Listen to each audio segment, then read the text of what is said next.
Yo, what's up guys? Bill here, Classic Rock and Metal Review. Time for a little best of 23 countdown action. This one's going to be my favorite 25 bootleg pickups of the year. And I wouldn't have a problem putting an older bootleg in here if I listened to it a bunch of times, but my newest ones, all 25, are from either the end of last year or 2023. They all just happen to be soundboard, mostly all I ever really buy anyway. So they're either alternate takes, rehearsals, and obviously a bunch of concerts. Great bootleg stuff here. Last year I think we did a top 20, so up in the ante a little bit. 5 more titles, and I think as you'll see, 25 through 21, no slouches at all, really deserve to be mentioned. So let's just get to it. It's 6:15 in the morning. The drink of the day right now is coffee. Got it, trying to kickstart myself. 9 out of 10 days of work, man, it sucks. It just does. I just start to lose it a little bit and lose the ability to get some of these episodes up. So I think I'm off 8 of the next 10. So hopefully get caught up above and beyond. Happy holidays to everyone. The festive mood going on here. Everything's good, and hope y'all are well. Really sincerely do. Cheers. I'll be filming some more today. Be something a little stronger than Trader Joe's French roast coffee. All right, enough of that. Let's get to it. Number 25. Only given this one listen, but it was only a few weeks ago and it's solid. Heaven and Hell, Santiago, 2009, FM, 2 CDRs for this show, radio broadcast, and Spanish-speaking DJs in between the songs. Really don't bother you too much. They do talk over when Ronnie's talking in between songs. It'd be nice to be able to hear Ronnie a little clearer, but you know, get what you get, you don't get upset. The music sounds really good for an FM broadcast. They can go either way, right? This one, really good sound. Your standard set list for the tour, if you have the Live and Whackin' CD or DVD, I think it's the same set list. And it's a pretty good one. Nice pickup there. Number 24, this goes back to a year ago, I think I got this. And I think I might have only listened to this once, so I need to get back to this one. Osaka, 1979, the second night with Van Halen on the Van Halen 2 tour. That's probably my favorite album from them. I mean, I love Fair Warning. That was my favorite album for 30 years. I'm leaning towards 2, the last 5 or 10 years maybe. Can you go wrong with any VH with Dave? Not really, you know. Good one. Sound could be a little better. Another soundboard that's probably along the lines of FM broadcast quality, you know. Anyway, it's a good show and deserves to be up there, and it deserves to be played again soon. Number 23, Ozzy, Bark at the Moon Outtakes, double CD. This one's a silver press. I think Cannonball's a label. These are the only CDs I've ever seen. A couple of Ozzy CDs on this label. But they do a nice job, man. These things sound great. This would probably be way higher in the list had I not already owned them downloaded off the internet like 10 years ago. And the sound is the same, which is great. Awesome. This is one that's just making the top list here just because I finally got a real copy of it. And I did listen to this a couple times too. Did a review on it earlier this year on one of our Sabbath episodes. That's a great one. Thin Lizzy, I ordered this before I knew the box set was coming out. End of 22, I suppose. And really ended up playing it a few times because these shows aren't on the box set, which was great. So you got the Jailbreak US Tour, 1976, double CD on Zodiac, 2 shows. The Chicago show everyone knows and owns. Gray Market out there, even covering that one. But also Ford Auditorium in Detroit from May of 76, so a month later. You don't see that show everywhere, and that's a good one. What's the gem on? Actually, it's the Chicago show, I think, has Angel from the Coast, which is awesome. And what was on? I thought there was something kind of rare on the Detroit show, but now that I'm looking at it, not so much, but It's Only Money's on there. That's awesome. Great one there from Thin Lizzy. Love them. These guys just keep climbing up among my favorite bands out of nowhere. You know, they're in my top 10 and approaching top 5. And if I had to be honest, they are probably in my top 5 with the amount I've played them the last 5 years or so. Kraken, well, I guess number 21. Pink Floyd More Flat Transfer.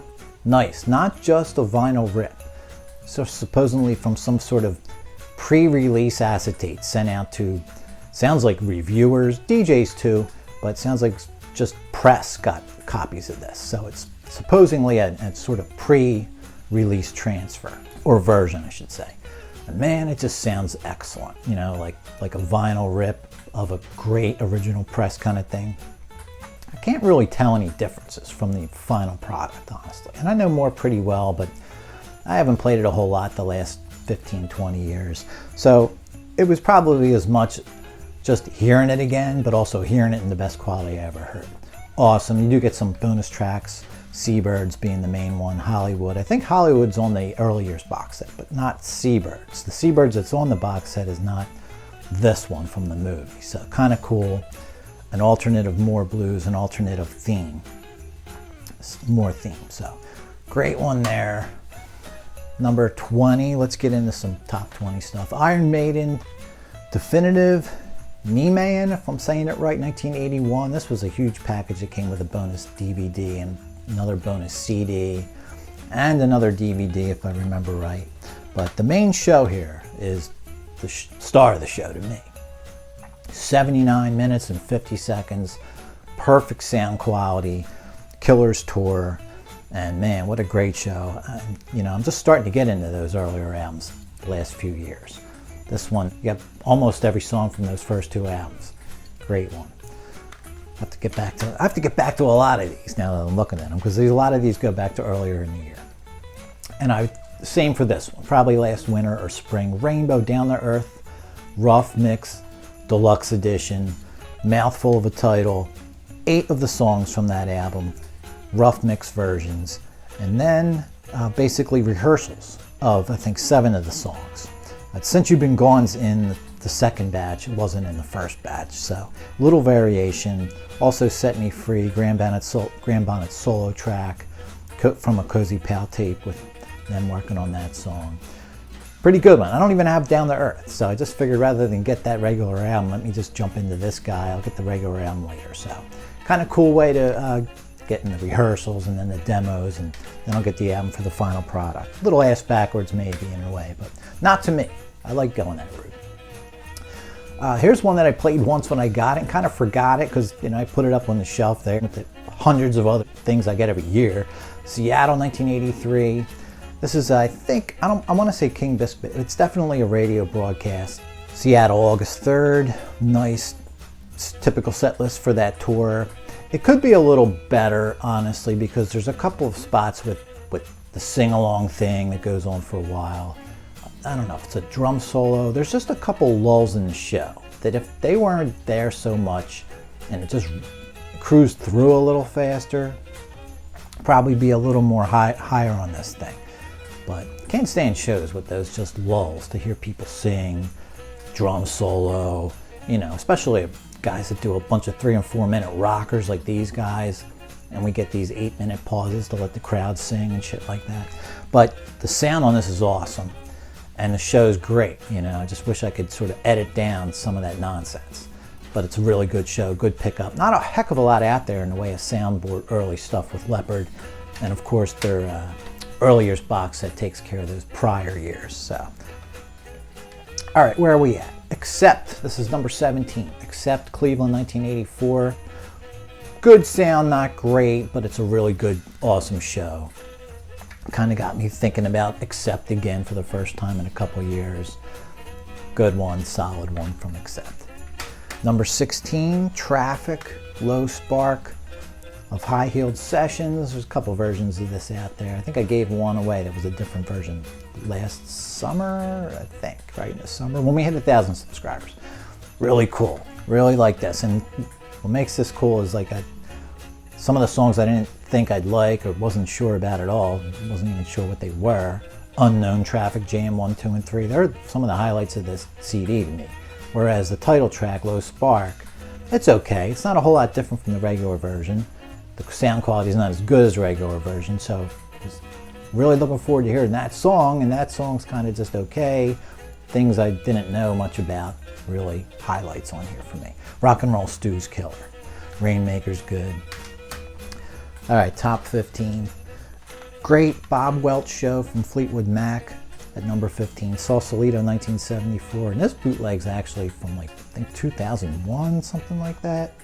2002. But it's a really cool show. I actually got another one from, I think, only a few weeks away I haven't heard yet. That's how much I like this. Ultrasonic Studios, I gotta check that one out. But cool one, you know, we're at the record plant in Sausalito where a bunch of good concerts came out of. Steely Dan comes to mind. Number 15, Bob Welch's Mac. Coming in at 14, Hall & Oates, 1975 show from the Roxy Theater. We're in Pennsylvania, Northampton, PA, 1975 War Babies tour. War Baby Blue, this is a CDR, Vintage Masters, and the sound can be a little just approaching distorted, but it's definitely listenable. Cool show, get a good chunk of the War Babies albums, a couple songs from each of the first two albums prior. So this was a cool pickup. No regrets there with that one. Man, I lose track of these numbers right away. Number 13, Cream, Sun Vanishes, double CD. This is Detroit, 1967. Monster of a show, and just guitar all over it. Guitar and bass and drums, just as you expect, and everything you've ever heard about Cream. They deliver here. Powerhouse show. Rockin', blues, jamming, you know, only a couple of songs that stick to the 3 or 4 minutes they were on the record. Everything else is a jam fest.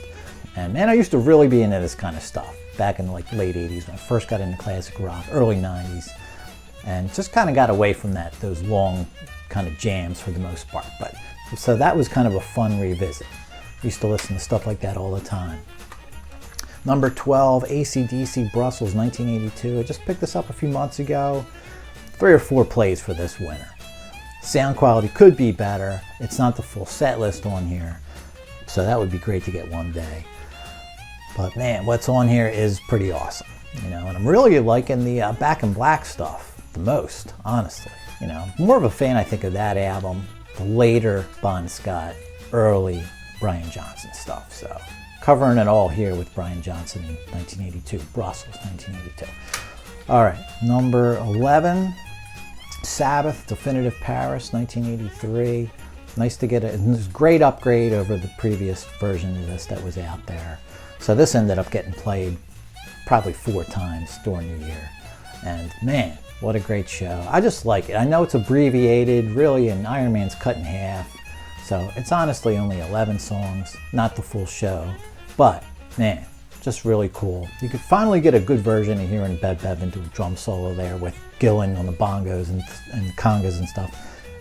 And of course, Disturbing the Priest, your rarity that's on here. Plus Rock and Roll Doctor, that wasn't on previous soundboard bootlegs from this tour. And Supernaut.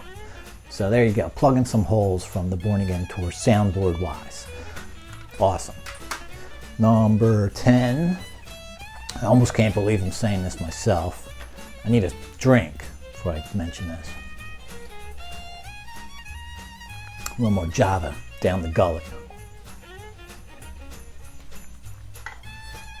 If I was ranking, and actually that's something I want to do. I want to rank Pink Floyd's albums. I saw one of the shows I watch every now and then just do one. Brendan Snyder. Might as well throw him a shout out. Guys, I was watching him. I was subscribed to him when he had about 50 subscribers. And it was right when COVID hit, I think. Anyway, I like that dude. Man, I don't know where he finds the time. God bless him. His show's great. And he just did a Floyd ranking the albums. I totally disagree with his number, you know, his 1 through 15, I think it is. But Dark Side of the Moon would probably be my least favorite album. It's just too overplayed. I mean, there might be one other one that I don't know. I think it's my least favorite album. But at number 10, Dark Side of the Moon outtakes that I got earlier this year. And man, this is something I do with bootlegs. I don't just buy stuff I know I'm gonna like. I buy stuff sometimes to maybe, possibly, help me get into something I'm not really into. You know, different look, different take on it. And that's exactly what happened here. This really worked for me, man. I haven't put Dark Side of the Moon on in 30 years. You know, who needs to? It's everywhere. I've already heard it too much. Radio destroyed it. All these alternate versions of the album, and they're all strung together in the same order of the album, which is great. And then some bonus tracks at the end. I don't really even need them. I really was looking forward to those, or some of them anyway, as much as the main part of the album. I'm kind of good with just hearing the whole album in alternate form. Longer versions using tour tapes, alternate versions from the studio, things like that. And man, it's just really cool. Really fun and really cool hearing it that way. Can't believe I'm putting a Dark Side of the Moon product in the top 25, much less the top 10, but I really kind of dug it that much. Number 9, some early Kiss, this in the form of Wicked Lester. This is 3 CDs, and it's all 5 of their studio sessions they did between 71 and 72. And now, do you need all this? Not really. I just went for it because it came out and I was ready to buy something. And I think it was literally the only thing I bought that month. I haven't heard any Wicked Lester before this. I never went on YouTube and listened to nothing. So this was kind of one of those, I'm just going to go for it. I don't know if I need all 5 versions, 5 studio sessions that are very similar to each other. But I'm just going to take a chance and go for it. And so really I'm just kind of talking about all these songs, pick any session. They're pretty much almost all the same. Just hear an early Kiss, in this pre-Kiss form. Got a little bit of prog in there. There's a song, one of these songs sounds totally like Jethro Tull, and the styles can really vary. A couple of rockers, I think there's a song on here that would become a Kiss song. Oh, She's in Here, that's what I'm thinking of. So anyway, really cool pickup, but really just any Wicked Lester, the 10 or 12 songs that appear on here 5 different times would have done. But this is the one that I just happened to pick up. So making the top 10, number 9, Wicked Lester, session 71-72. Number 8, we're going with Deep Purple, Springfield, 1976. Now this title, I did a full review of it. All right, Tommy Bolin's playing not nearly what it can be and what it was most of the time for him. But this show's just so strong. The band's just so strong, even without him having a great presence. I just love it, and I just love the Come Taste the Band album. So I'll take it, man. Warts and all kind of thing. Number 8, Deep Purple, Springfield, 76. Number 7, this kind of came out of nowhere. Alan Parsons' project called Night of the Live Project. Their first full-on tour, 1995. Did a good review of this on one of those older episodes this year. And here we are, August 24th of 95 in Cincinnati. Really cool show, Band that was just a studio band for 20-some years. Finally go out and tour. And this is a great sounding show. A couple of songs don't do a whole lot for me, honestly. They're not just great. I don't think they're great songs to begin with, so I'm not going to like them live. But a pretty solid set list, honestly. And honestly really got me into Old and Wise. So I love when any kind of record, whether it's studio or concert, can do that for me. Get me into a tune that previously wasn't, that a lot of people rave about. So this one did it for me with Old and Wise. Some great guitar work on here. On the songs that do have, standout guitar, great solos, games people play, and what else has great solo? Eye in the Sky is a cool solo. So number 7, is that right? Alan Parsons. Number 6, Judas Priest, Definitive Jawbreaker. I think this is a New Mexico show, May of '84, May 2nd. Yep, Tingley Coliseum, Albuquerque. Defenders tour. I saw them about a month later.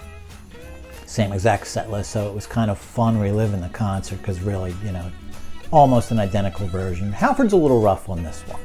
His voice not in stellar shape for this show, but overall just great. And we're on Zodiac, so double silver press CDs on this one. Great. All right, top 5 action.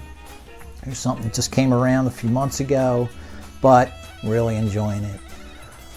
Roger Waters' Radio Chaos on the Road, double CD. Got an entire show from Quebec November of '87 that I used to have back in the day. So part of why I love it is finally getting that on silver press CD. And on the other side, a show I never even knew existed. We're in London a couple weeks later, I think November or early December. Hard to read this thing, especially in this dark here. And it's not a full concert, but it's sort of, it's live, and it sounds like it's being broadcast live over the air. But it's just the 8 songs from Radio Chaos and I think 3 or 4 other songs, Floyd songs. So not the full typical show he was doing on the tour.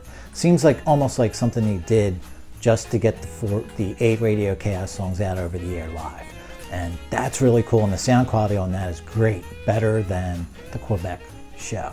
So coming in at number 5, Roger Waters' Radio Chaos on the Road. Also came with a bunch of extras, audience recordings, etc.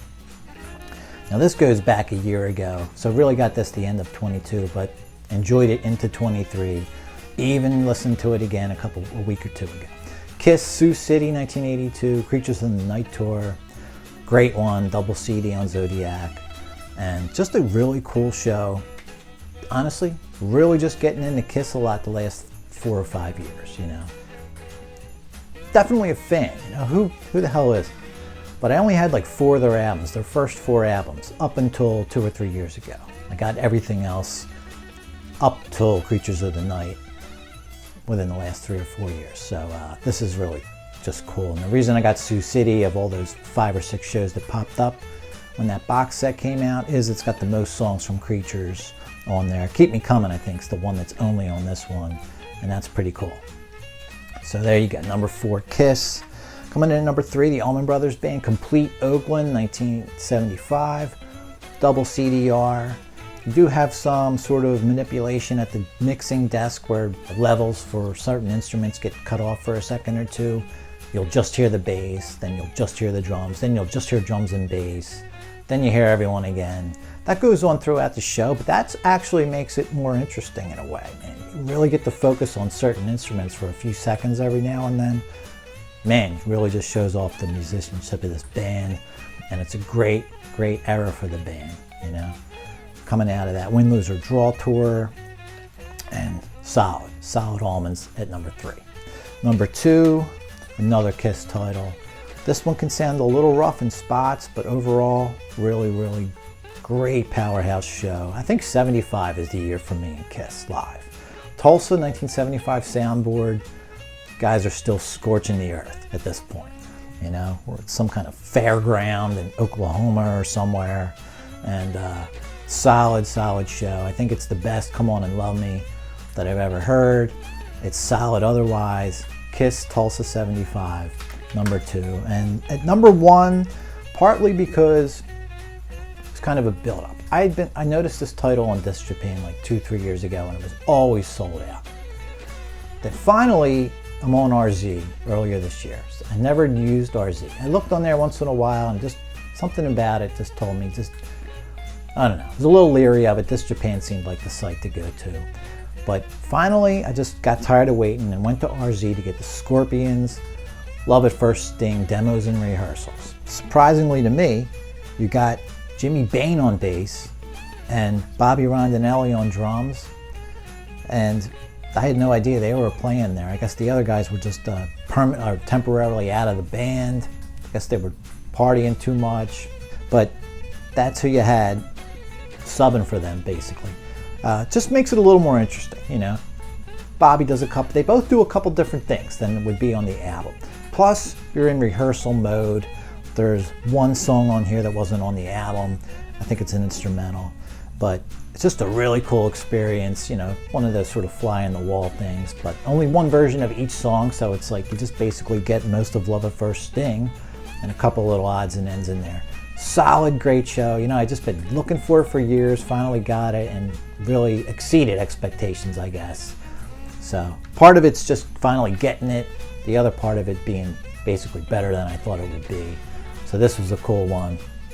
Silver press CD as far as I remember. Yeah, and the label, Shades. So I think it's a silver press. Whatever, it's great. All right, guys, that's going to do it for now. Got a bunch of countdown stuff coming up, but also some regular programming to get to. Get to it today. bunch of days off, excuses out the window. All right, I hope you all have a good holiday. Catch us later.